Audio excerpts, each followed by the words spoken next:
പൂക്കൾ കൊണ്ട് അലങ്കാരങ്ങൾ തീർത്ത് പുതിയ സാധ്യതകൾ സൃഷ്ടിക്കുകയാണ് കണ്ണൂർ പുഷ്പോത്സവം. കാഴ്ചയുടെ വിരുന്നൊരുക്കി പുരോഗമിക്കുന്ന പുഷ്പോത്സവത്തിൽ നടന്ന അലങ്കാര മത്സരം വേറിട്ടതായി. 12 പേരാണ് മത്സരിച്ചത്. പൂക്കളും ചെടികളും കയ്യിൽ കിട്ടിയാൽ അതിനെ മനോഹര അലങ്കാരങ്ങളാക്കി മാറ്റാൻ കഴിവുള്ളവരെ കണ്ടെത്തുകയായിരുന്നു കണ്ണൂർ ജില്ലാ അഗ്രി ഹോർട്ടിക്കൾച്ചർ സൊസൈറ്റിയുടെ ലക്ഷ്യം. കണ്ണൂർ പുഷ്പോത്സവ വേദിയിലായിരുന്നു മത്സരം. 12 പേരാണ് മത്സരത്തിൽ മാറ്റുരച്ചത്.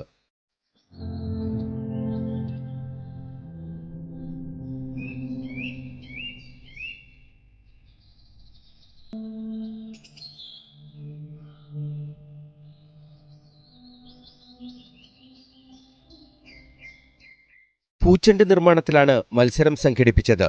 പരമാവധി പ്ലാസ്റ്റിക്കിനോട് നോ പറഞ്ഞുകൊണ്ടാണ് പുഷ്പോത്സവം നടക്കുന്നത്. 1 മണിക്കൂർ സമയപരിധിയാണ് മത്സരാർത്ഥികൾക്ക് നൽകിയത്. വിവിധ വർണ്ണങ്ങളിലുള്ള റോസാപ്പൂക്കൾ ഉൾപ്പെടെയാണ് മത്സരാർത്ഥികൾ ഉപയോഗിച്ചത്. ഓവൽ ഷേപ്പ് ക്രമീകരണത്തിൽ പി അഭിജിത്ത് 1ാം സ്ഥാനം നേടി.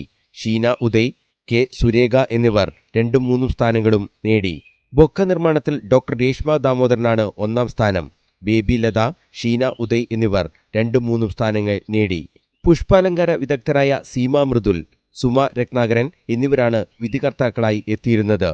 ജില്ലാ agri horticulture society joint secretary MK Mridul, പുഷ്പോത്സവം media committee convener TP Vijayan, society executive committee അംഗം EG ഉണ്ണികൃഷ്ണൻ, കമ്മിറ്റി അംഗങ്ങളായ ഷീല, അബ്ദുൽ ഖാദർ, അബ്ദുൽ ജലീൽ തുടങ്ങിയവർ സംബന്ധിച്ചു.